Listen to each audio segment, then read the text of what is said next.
Excel के DDB function पर ये आपका त्वरित सारांश है। सोचिए, आपने कोई महंगी मशीन या नया टेक एसेट खरीदा है, तो जाहिर सी बात है ना कि शुरुआत में उसकी कीमत सबसे तेजी से गिरेगी। एक्सेल का डीडीबी फंक्शन आपको इसी डेप्रिसिएशन यानी मूल्य में गिरावट की बहुत तेजी से और बिल्कुल सटीक गणना करने में मदद करता है। पहला, त्वरित डेप्रिसिएशन। देखिए, ये फंक्शन मुख्य रूप से डबल डिक्लाइनिंग बैलेंस तरीके का इस्तेमाल करता है, जिसका आसान भाषा में मतलब बस इतना है कि एसेट की वैल्यू पहले साल में सबसे ज्यादा गिरती है और फिर आगे आने वाले हर साल के साथ ये गिरावट लगातार कम होती जाती है। दूसरा, इसके फॉर्मूला आर्ग्यूमेंट्स। आपको बस कुछ बुनियादी डेटा देना होता है, जैसे एसेट की शुरुआती कीमत या कॉस्ट, इस्तेमाल के अंत में बची हुई उसकी कबाड़ वैल्यू जिसे सैल्वेज कहते हैं, उसका कुल जीवन काल या लाइफ, और वह विशेष वर्ष यानी पीरियड जिसकी आप असल में गणना कर रहे हैं। इसमें एक फैक्टर भी होता है जो डिफॉल्ट रूप से 2% होता है, लेकिन यहां एक पक्का नियम हमेशा याद रखिएगा, ये सभी संख्याएं हमेशा पॉजिटिव ही होनी चाहिए। तीसरा और आखिरी, इसकी कमाल की फ्लेक्सिबिलिटी। अगर आप डबल डिक्लाइनिंग तरीका इस्तेमाल नहीं करना चाहते तो आप अपनी जरूरत के हिसाब से उस फैक्टर को आराम से बदल सकते हैं।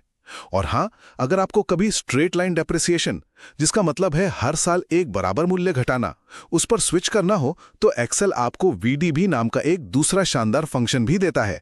संक्षेप में कहें तो अपनी संपत्तियों के तेजी से घटते मूल्य का बिना किसी सिरदर्द के एकदम सही हिसाब लगाने के लिए डीडीबी फंक्शन एक्सेल में आपका सबसे। नमस्कार। कभी सोचा है कि कोई नई कार, कंप्यूटर या मशीन कुछ सालों बाद अपनी असली कीमत क्यों खो देती है?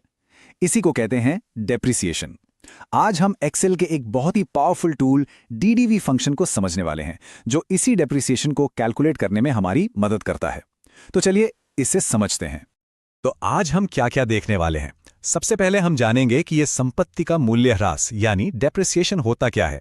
फिर हम डीडीबी फंक्शन से मिलेंगे, उसके सिंटैक्स यानी फॉर्मूले को तोड़कर समझेंगे, एक प्रैक्टिकल उदाहरण भी देखेंगे और आखिर में जो भी जरूरी बातें हैं उन्हें एक बार फिर से दोहरा लेंगे। तो सबसे पहले सवाल पर आते हैं, आखिर ये डेप्रिसिएशन या मूल्य ह्रास है क्या चीज?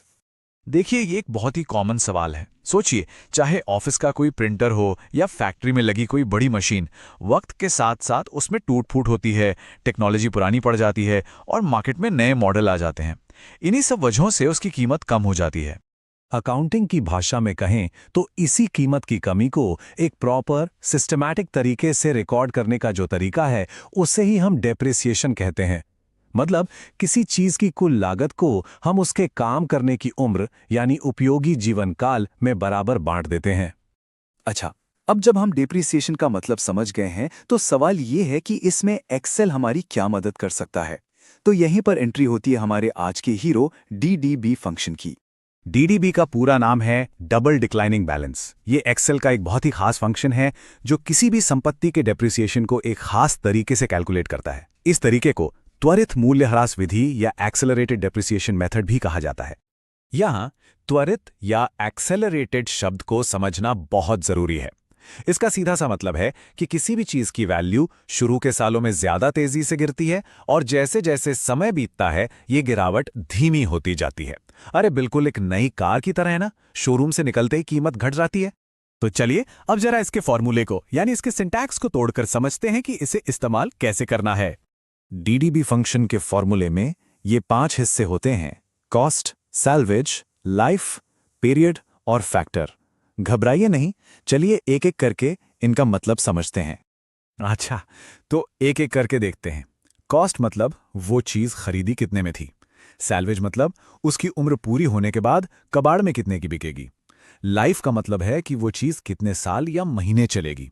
पीरियड वो खास साल या महीना है जिसके लिए हम कैलकुलेशन कर रहे हैं। और आखिर में है फैक्टर, जो कि ऑप्शनल है। अगर हम इसे खाली छोड़ दें तो एक्सेल अपने आप इसे 2 मान लेता है, यानी डबल डिक्लाइनिंग।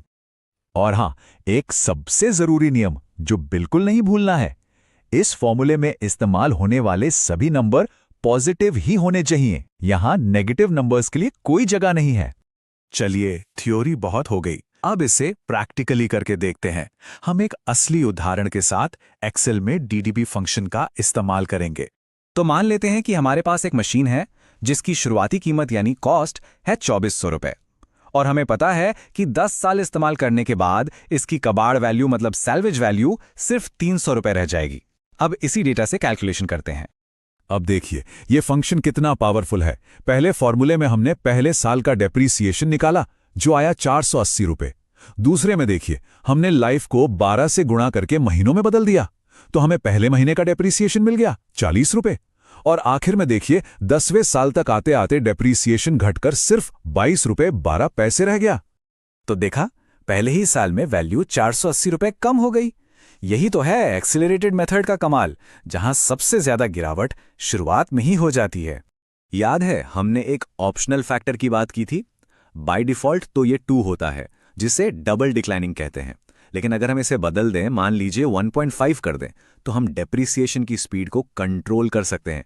ये हमें और भी ज्यादा फ्लेक्सिबिलिटी देता है। चलिए, तो अब तक हमने जो कुछ भी सीखा उसे जल्दी से समराइज कर लेते हैं ताकि सब कुछ अच्छे से याद रहे। तो ये हैं कुछ जरूरी बातें। पहली, डीडीपी एक एक्सेलरेटेड मेथड है, मतलब शुरू में डेप्रिसिएशन तेज होता है। दूसरी, कॉस्ट, सैल्वेज, लाइफ और पीरियड ये चारों डालने जरूरी हैं। तीसरी बात, फैक्टर ऑप्शनल है, अगर नहीं डालेंगे तो एक्सेल उसे 2 मान लेगा। चौथी, सारे नंबर पॉजिटिव होने चाहिए। और हाँ, सबसे जरूरी, लाइफ और पीरियड की यूनिट्स एक जैसी होनी चाहिए, मतलब अगर एक साल में है तो दूसरा भी साल में ही हो। तो अब जब ये पावरफुल टूल हमारे पास है तो सवाल ये उठता है कि इसका इस्तेमाल कहाँ-कहाँ किया जा सकता है। बिजनेस में अपने एसेट्स को ट्रैक करने के लिए, या फिर अपनी पर्सनल चीज़ों जैसे गाड़ी या लैपटॉप की वैल्यू पता करने के लिए। सोचिए, इसे इस्तेमाल करने के तरीके बहुत सारे हैं।